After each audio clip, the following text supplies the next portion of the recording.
yeah, that's it. So, thank you for watching, coming along on this journey, and hopefully I'll be doing this again for another room, and I hope you enjoyed. Feel very happy that this is over. So, thanks for watching.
that's it. Room all furnished.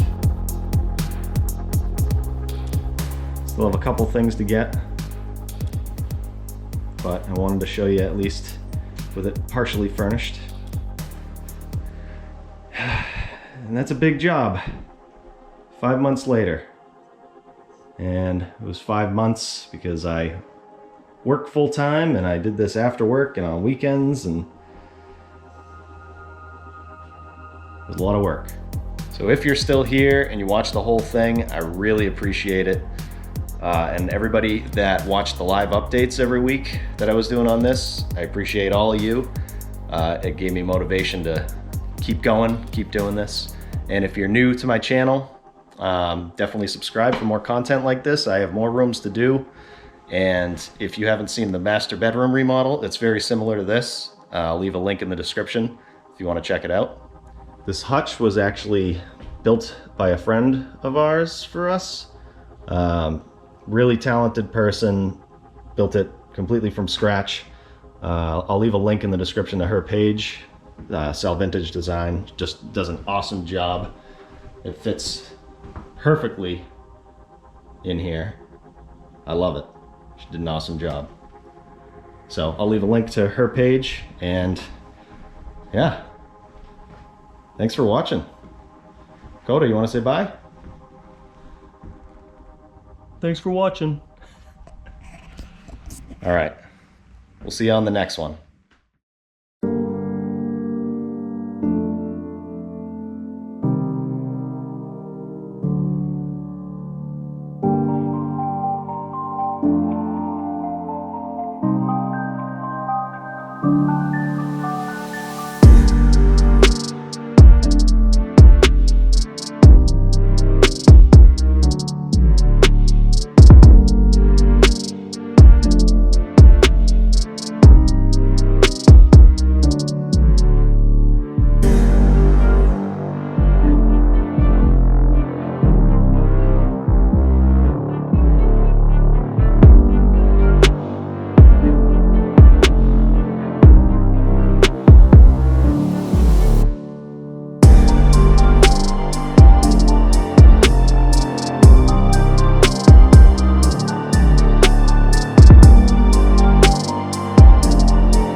I am so excited with the way this came out. So many improvements, brand new insulation, brand new wiring, all new plumbing, got rid of all that cast iron that was rotting away. I have a new vanity, it's a little bigger, a little more storage, and more space on the top. And I can actually use a mirror, whereas the other one was right here, and I had a window right there. I had a little mirror on the wall, but that's all I could do. Now I have a mirror with lights and switch and an outlet. I had to run an extension cord before, so the only outlet was right there. So I had to run it all the way over to the vanity. My shower, really happy with the way that turned out, and the shelf and everything, the design of it. And I figured I did all this tile, I should do a glass door so I can show it off. Very happy with that. New toilet, fancy new fan with Bluetooth and a whole bunch of other options. Some extra shelving right here for towels and stuff. Replaced that gross vinyl floor with this brand new tile. Moved the heat from over here to under the window. So if you watched this up until the end, I really appreciate it. Make sure you give the video a like, because that helps my channel so much, along with subscribing if you haven't already. If you have any questions, leave a comment below. I'll try and answer it. You can probably find a lot of answers to those questions in the 23-part series I did on this. I did a lot of step-by-step on everything I did in here, so check those videos out. I'll leave links in the description. And to make it a little easier for you, I'll even leave a playlist right here that you can click. Or if you want to see another time-lapse like this, you can click here-ish and check that out. Again, really appreciate you watching till the end. You're awesome. We'll see you on the next one.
That is a wrap on this kitchen remodel.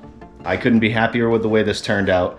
It's exactly what we wanted, and if you're still watching, you're awesome. Thank you, and that means you probably enjoyed it, and I actually have a bedroom video that I did the same way as this, a living room, dining room, and a bathroom. I'll leave links in the description over to those videos so you can check them out if you're interested. And if this time lapse went a little too quick for you, I do have some super detailed videos that I did throughout this project, including a very detailed video on installing these cabinets. I'll leave links to those in the description as well.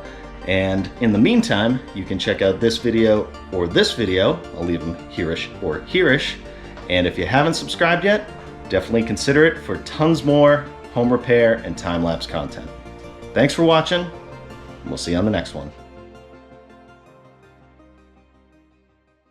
Welcome to my 1,000 square foot 2-bedroom house.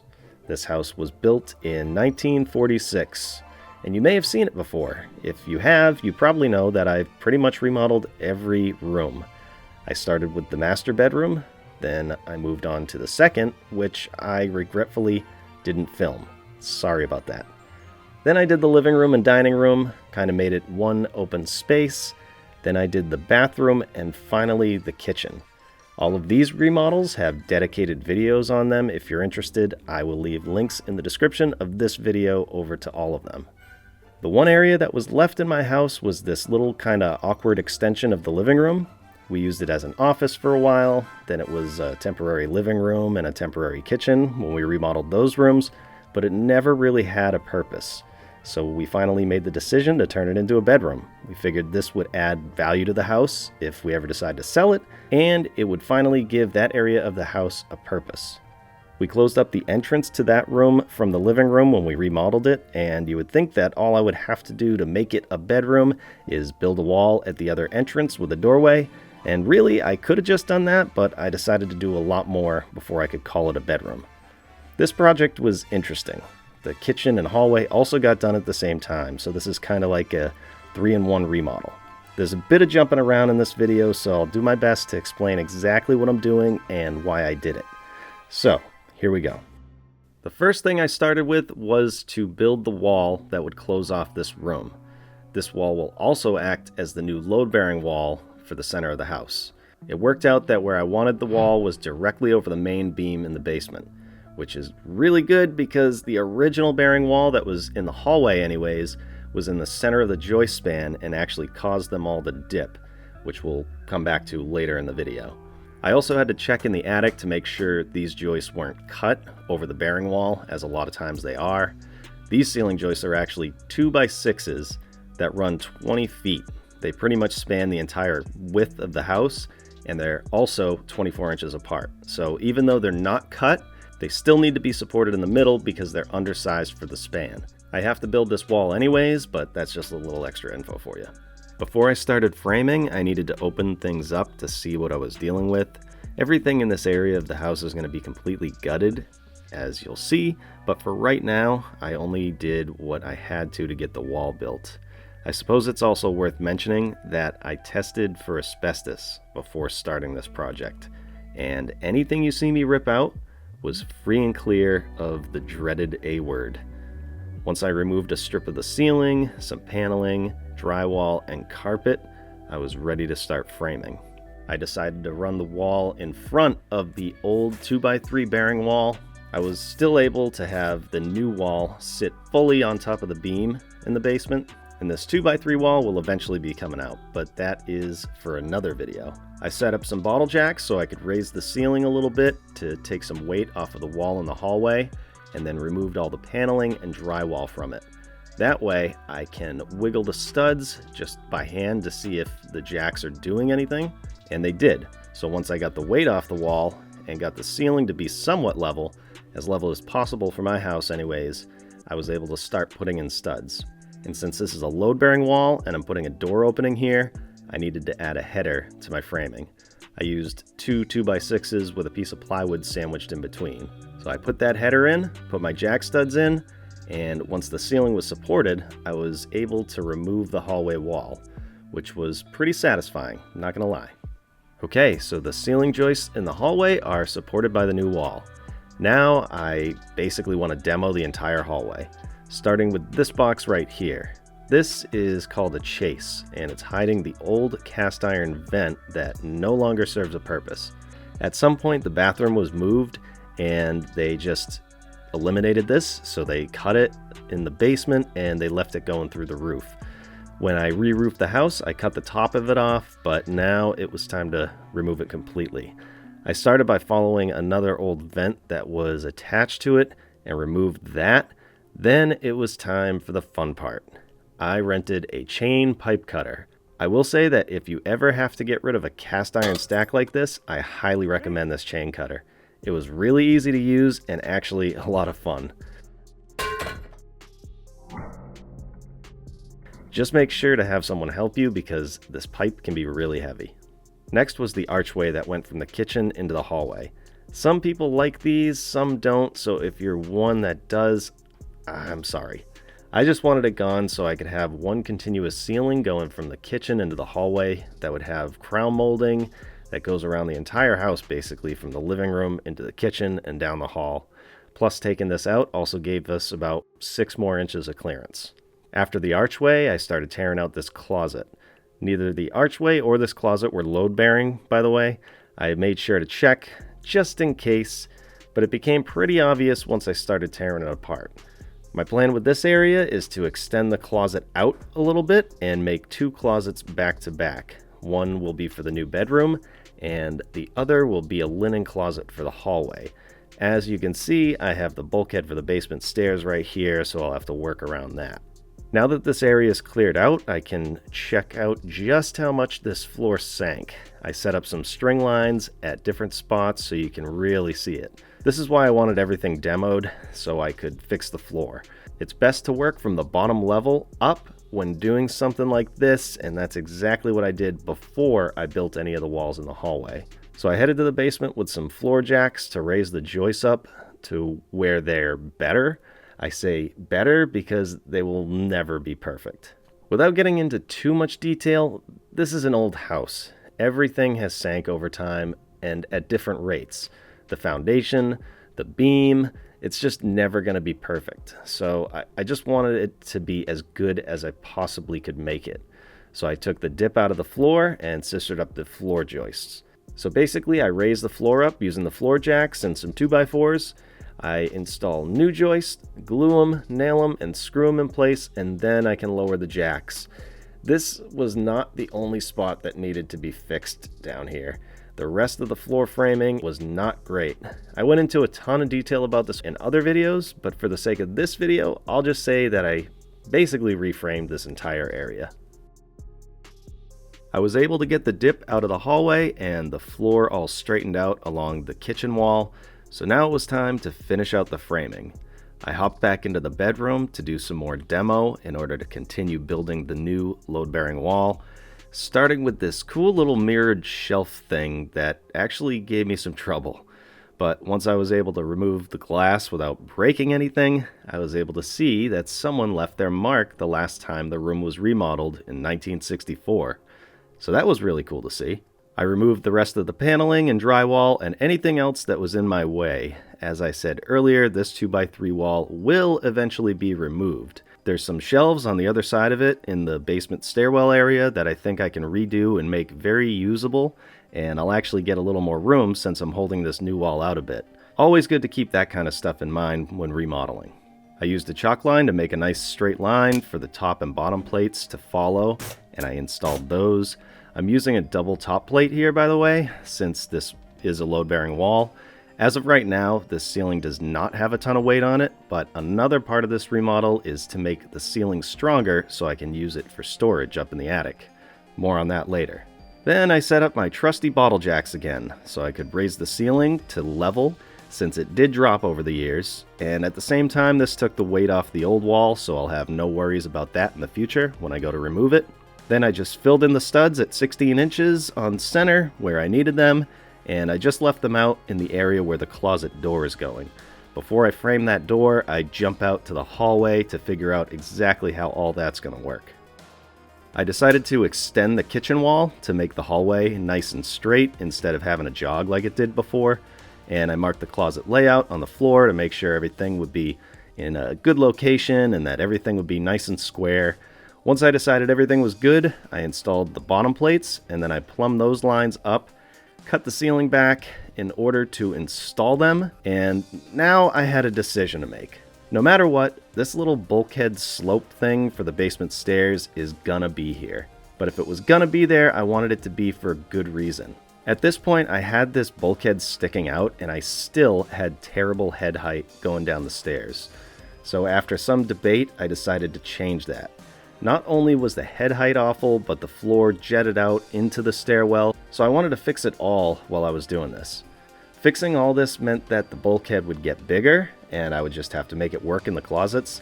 I thought about making it into a square box, but I decided to keep it angled. Either way, the trade-off of being able to walk down the stairs without having to duck and dodge was all going to be worth it to me. Even though this meant more framing in the basement, and lots of measuring and thinking and cutting, and ultimately ending up with a bigger bulkhead. I will tell you that months later, it is still one of my favorite things for functionality that I've done to my house. I used half-inch plywood for the sides and top of the bulkhead. I'll be covering this up with drywall eventually, but I figured this would make it more solid. And then I built a wall in the middle to create the two closets. I used 2x4s on the flat to get as much room as possible. This bedroom closet will be 24 inches deep by 3 foot wide, and the linen closet is going to be slightly less deep at about 21 inches. Now that I had the closets exactly where I needed them, I could frame in the doorways. I used the same 2x6 header for the bedroom closet door, but I didn't need a header for the linen closet as that wall was not load bearing. And I actually built this wall out of 2x3s. I ended up bumping them out the thickness of 2x4s later on in the project to make finishing everything easier, but I don't think I filmed that, so if they magically turn into 2x4s at some point in the video, that's why. While doing all this framing in the hallway, I noticed that this wall was built out of square. You could see just how bad it was using the floor tile as a reference, and would definitely be able to see it when this is all finished, so I had to fix it. This wall was also going to be important because it was going to determine where I put my refrigerator panel when I did the kitchen, and that would tell me where to put the rest of the cabinets along the wall. So I tore off a section of drywall, bumped out the old framing to where it needed to be to make it straight, and after installing a new piece of drywall and a few layers of joint compound, it was looking much better. Instead of patching in the ceiling in the hallway, I'm just going to tear it all out and start fresh, but I'm not tearing out the ceiling in the kitchen. And after tearing out the archway, I realized the ceiling heights were not going to match. This was because of the different layers of tiles and drywall that were used over the years. This was actually a pretty simple fix as I was tearing out the drywall anyways. All I had to do was add some pieces to the strapping to match the kitchen ceiling height. This also gave me an opportunity to make the ceiling straight as it was not perfect before, but a few shims later, it was right where it needed to be. Now I had to patch in the floor wherever I removed a wall, basically. I did say earlier in the video that I tested for asbestos, and anything you see me tear out was negative, but unfortunately one thing did come back positive. It was the old funky looking yellow and green vinyl floor that was in the kitchen, and it also ran into the hallway a little bit. So I weighed my options and really didn't want to spend all kinds of money removing it. I decided I'm just going to patch the floor up to the height and go right over it. I know doing all this work and then putting a floating floor down might sound silly to some people, but I did not want to pay for it to be ripped up and disturbed, and maybe later on down the road, but for now, that's all I'm doing. Just patching it up and going right over it. At this point in the renovation, I had everything to a place where I could start working on the kitchen. I'm not going to go into detail on the entire project because we would be here forever, and I made a dedicated video for it, so if you're interested in watching it after this one, there'll be a link down in the description of this video over to where you can watch it. I did do some work in the hallway at the same time as the kitchen. For instance, the wiring. While I was doing that in the kitchen, I also ran wires for some recessed hallway lights, a switch for those lights, and an outlet. Later on, I'll also be installing a smoke detector / carbon monoxide detector, but I'll be able to easily add that from the attic because I have access. I really just wanted to get the wires running the wall. I also threw up some temporary insulation because it was getting colder at this point in the project, and then I added a vapor barrier to the underside of the strapping, which I'll talk a little bit more about later in the video when I install it in the bedroom. Next was to close everything up. I covered up the ceiling and the walls with 1/2-inch drywall. I figured this would be a nice big step checked off the list, and this would make it so that everything outside of the bedroom would be closed up. This would also allow me to work in the bedroom without getting too much dust throughout the house, and keep my little guy out of the danger zone. All I had to do was close off the doorway, which I will do very soon in the video, and then I did 3 coats of joint compound throughout the kitchen, hallway, and closet.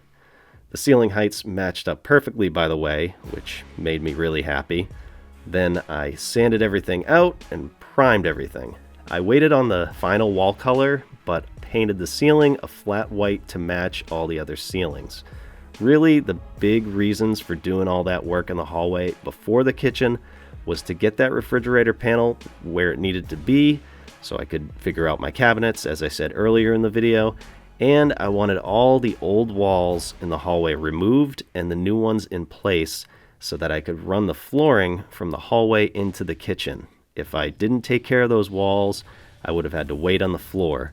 Again, I'm using a floating floor, and I'm not 100% sold on the transition between it and the real hardwood, but I do love the look of the floor on its own and how it looks with the kitchen in general.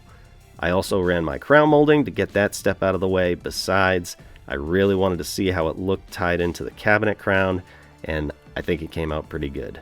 So we can fast forward, and now the kitchen is done. The hallway is getting there, but before I finish it, I want to get in the bedroom and get that done. So finally, I got it all cleared out, and the first thing I do is install the door. I know you're probably thinking this room isn't even gutted. Why install the door? Same reason I wanted to drywall the hallway, just to keep the dust down and my son out while I work. Having a functional door like this, I think, is way better than a piece of plastic. I'll just have to take the trim off and reinstall it when it comes time to do the drywall. The next thing I did was remove the old window and install a replacement window. The old window was barely functional and had single pane glass. Really, it was just kind of a mess. Replacement windows are actually pretty easy.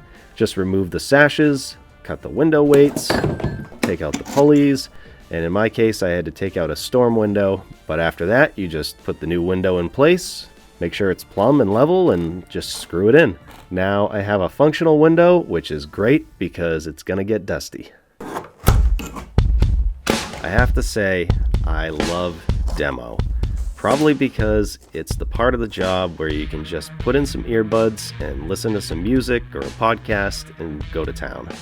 The only spot that I had to be careful with in this room was when I removed the nails holding on the baseboard heat backing. I just wanted to be careful not to disturb the pipe too much. I decided to leave the pipe and the heating element but replace the covers. Everything else is pretty easy. The old trim, paneling, drywall, it's all pretty straightforward. I leave the insulation in the one exterior wall for now to keep the heat in, but that's it. If you're wondering why I'm gutting this room, by the way, there's a few reasons. I want to bring the insulation up to code, first of all, and I'm also adding sound and fire insulation to the interior walls. I also want to check for any issues like mold, rot, or mice-chewed wires, which I have found plenty of before in this house, and it just makes it easier to start from scratch. I also tear up the old floorboards in the attic because I needed to add some framing to the ceiling. There was virtually no insulation up here too. That will definitely be changing. The last thing to go was the old ceiling tiles and the drywall that was hiding behind them, and then the room was down to the bones, right back to the original 1946 framing.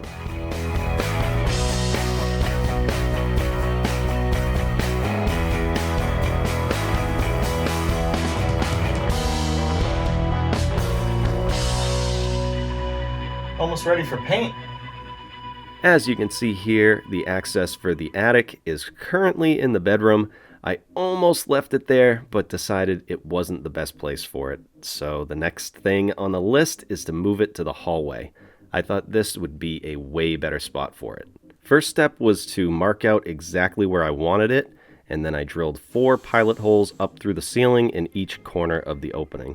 These holes will be a reference for where I need to put the framing up in the attic. As you saw earlier, I installed some junction boxes for some hallway lights because I didn't think that the ladder was going to go there, so I just had to move those, which wasn't a big deal. Then I cut out some cross bracing and played connect the dots with the pilot holes. Then I got to framing. I had one 2x6 running the length of the new opening, so I needed to carefully cut that out. I wasn't worried about having to support it from below because the only weight on it really was a small section of ceiling. I could go into a bunch of detail on exactly how I framed this and why, but really all I did was that I made sure the new framing was enough to support the existing ceiling and the weight of the ladder itself with a person on it and whatever weight they might be carrying. I also had to make sure that I had plenty of framing in place to be able to attach the ladder. The positioning of the fasteners are pretty low on the ladder's frame, so I needed to cut out the strapping and drop down some 2x6s down to the drywall. This will allow me to get plenty of material to attach the fasteners to, and it will also act as strapping for the drywall below. Then I cut the vapor barrier out and cut out the drywall. The tricky thing about installing this ladder is that you need to have the ladder open to remove all of the screws that hold it in, so I had to support the frame so that I could open the ladder, stand on it, and remove all the screws without it crashing down with me on it. Once it was completely free, I just had to push it up and slide it over to the new opening. To make the installation easier in the hallway, I attached a couple 2x4s to catch the ladder. Then I centered it in the hallway and installed the 2 side pieces of trim. With the trim installed, I can take out the 2x4s. It's enough to hold the ladder up while I install the shims and screws that really hold it in place. The last steps were to cut the ladder to length, finish the trim, and move the light switch for the attic lights. I mentioned earlier in the video that I wanted to strengthen the ceiling above the bedroom so that I could use it for storage and not have to worry about overloading it. So that's what I did next. All I wanted to do was sister up the existing 2x6s with 2x8s. Even though the joist would still be 24-inch on center, this would make it so the ceiling is a lot stronger. All I had to do was cut the cross bracing back 1.5 inches and drop the 2x8s in, making sure that each end sat on the top of the walls. The way this house was framed is kind of funky. Usually you have the rafters sit directly on top of the exterior wall, and then the joists sit on the wall, and you tie them together with nails. This prevents the walls from bowing out at the top due to the weight of the roof, but instead they did this. I honestly don't even know what the term for this type of framing is, if there even is a term, but just as an extra step while this was all opened up, I decided to use some heavy-duty metal brackets and some structural screws to tie the joists into the rafters. The house hasn't moved since 1946, but I figured why not. As I was installing the 2x8s, I did have to raise some of the old joists in the middle before I nailed them off because they sagged a bit over the years, but other than that, the installation of the rest of them was pretty easy. Then I filled in the strapping wherever it was missing and re-nailed it to every new joist. Over the years, the nails can loosen up, so this would make sure the ceiling has no movement at all. Speaking of nails, I also added nailers anywhere I needed them. These are so I'll have something to screw my drywall to and have something to nail my trim into when I get to that step. Next up is wiring. In Massachusetts, I'm allowed to do my own electrical work, but I don't claim to be a master electrician, and I don't recommend you do any wiring if you are uncomfortable with it. Definitely call a licensed electrician if you need one. So because of that, I'm not going to go into a ton of detail with this, but I'll just give you a basic rundown of what I did. First thing I did was install all of the receptacle boxes. I used insulated boxes on the exterior wall as required by code. Then I used a simple formula to figure out where the ceiling lights were going so I could run those wires. I'm putting in 4 recessed canless lights, and with these, all you do is install the junction box for them, and you cut the light in after the drywall's done. Then I just ran all of my wire. I also put the hallway lights where they needed to be since I removed them when I did the attic ladder. The other thing I was adding to this circuit was some hardwired smoke detectors. I figured since I was doing all this work, this would be a good idea. Technically, I don't think I needed them, but I'm going to sleep better at night knowing they're all on all the time, and that if one goes off, they all go off because they're interconnected. I really didn't have much old wiring to remove. In fact, this room only had 2 outlets, and I took one of them out during the living room remodel, but any old wires that were still in the bedroom, the attic, or the basement were removed, and the wiring was done. After successfully passing my wiring inspection, I was able to insulate. I started in the attic, and since it can get really cold here in New England in the winter, I wanted to insulate everything as best as I possibly could.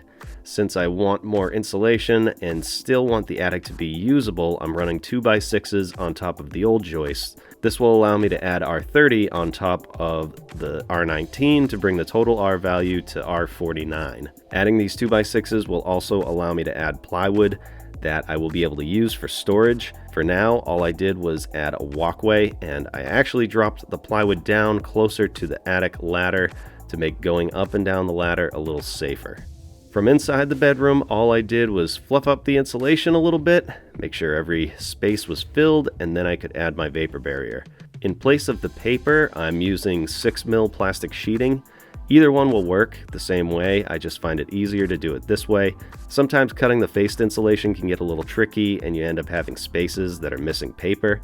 With the plastic, you'll never have that problem. Now it was time to tackle the one exterior wall. I start by removing all the old insulation. This stuff was probably about 1 inch or 1.5 inches thick, not much R value at all. I needed to add a couple 2x4s to the sides of the window where the window weights used to be. This will give me something to nail my window trim to.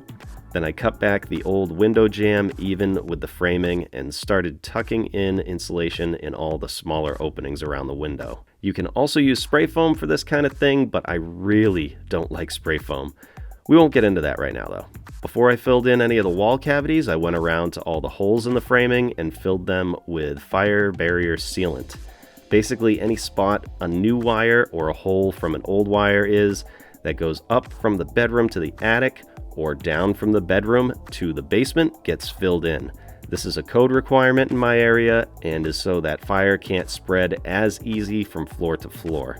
Then I could install my R15. I did use faced on this wall because the framing is 16 inches on center, and that's exactly what these bats are made for, so they just slip into place and the paper gets stapled to the studs. Before I drywalled, I wanted to add fire and sound insulation or mineral wool to all of the interior walls. This stuff is really easy to work with. It doesn't need a vapor barrier unless you're using it on the exterior walls, which you can, by the way. Cutting it is really easy. I like to use an old kitchen knife, so I just filled in every little void in the rest of the walls.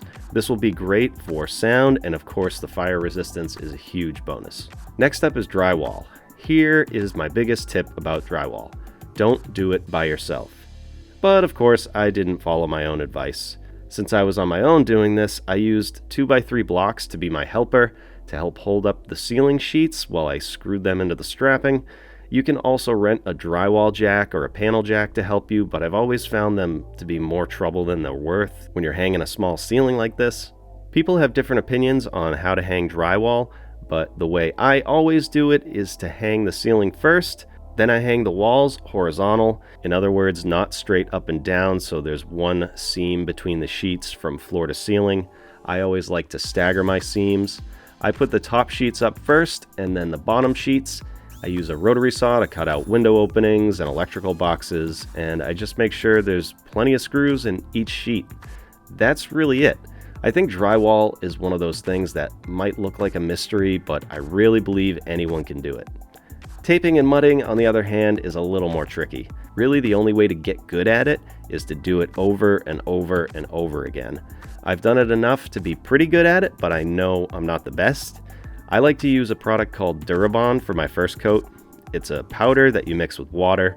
It cures really quickly and very hard, which is why I use it for a tape coat. I like to use paper tape in the corners, and I just started using a product called FiberFuse tape for the flat seams, and I don't think I'll ever use anything else again because it's great. After the tape coat, I do 2 more thin coats with pre-mixed USG lightweight joint compound. I just add about a cup of water to the bucket and mix it up to make it easier to spread. There's a couple options out there. This is just my preference. I also took out the rest of the carpet while I was doing this and exposed the old sweet vinyl floor. This one's probably from about the 60s. You'll also see that I have a dehumidifier running here. This just helps the mud dry out faster. Just don't leave it in the room. When you go to sand it out, it'll clog up the filter. The goal of the joint compound is to make everything look perfectly flat, like it's one big piece of drywall. So just cover the tape and feather the edges of the compound and carefully sand it all out smooth. If you've ever done it before, you will know that sanding is not fun. This is why it's important to get better at applying the joint compound. The better you get at that, the easier the sanding will be. I use a sanding pole to knock down all the high spots, and then I use a fine sanding sponge to make things perfect. I use a nice bright battery-powered light that I can move around, and I hold it at an angle against the walls to see better where I need to sand. Then I clean everything up, making sure the room is as dust-free as possible. I attach a soft paintbrush to my shop vac to get all the dust off the ceiling and the walls, and then I prime everything. I'm using Kills PVA Primer. This is specifically made to prime and seal drywall. It goes on just like paint. If you don't use primer, sometimes depending on the color or quality of paint, you could have the joint compound showing through.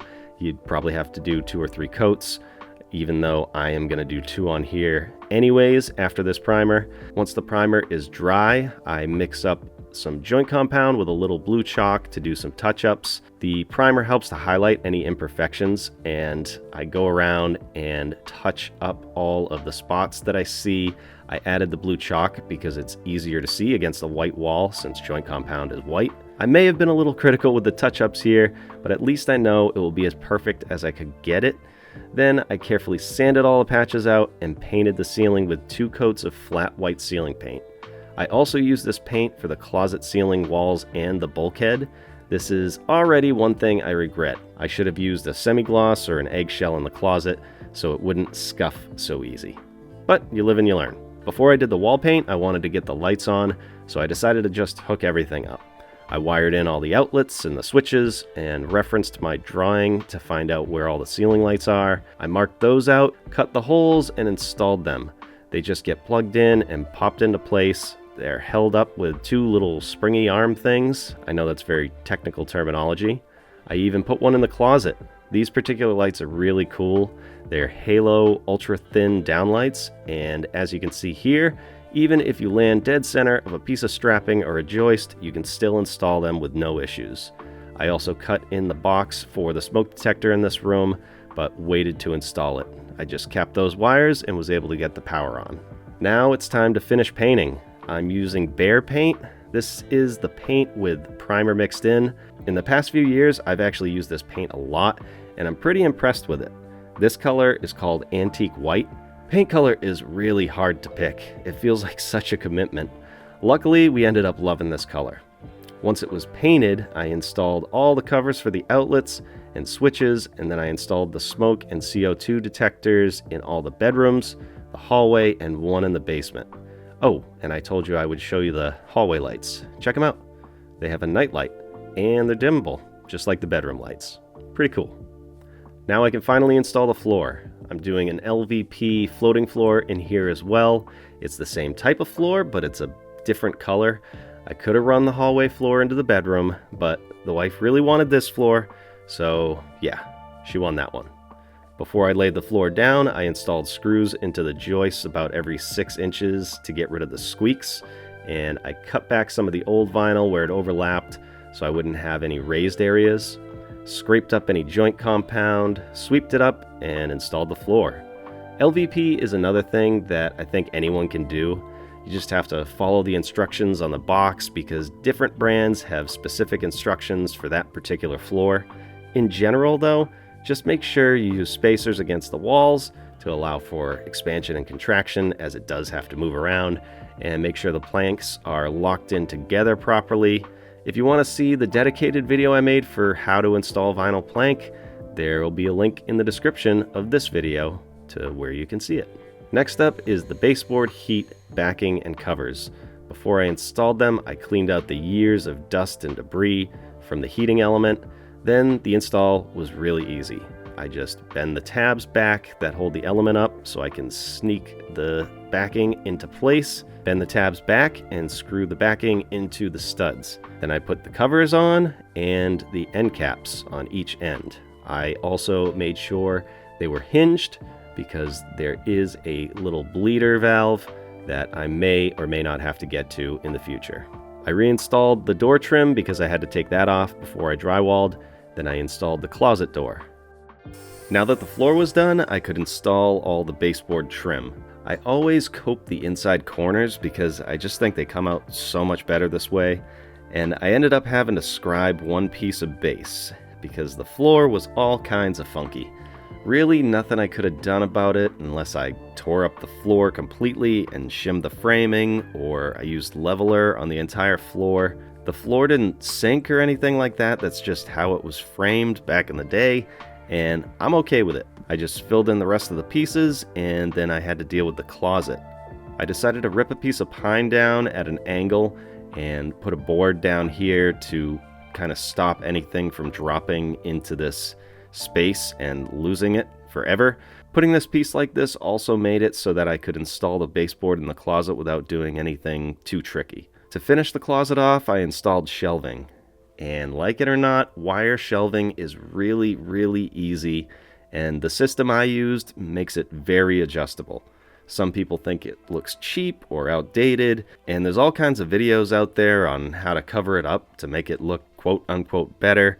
First of all, I can assure you that it's not cheap. It's kind of pricey actually, and second, it's going to be covered up by all the stuff you jam into a third bedroom closet anyways. I'm all about functionality, and I think it's going to work out great.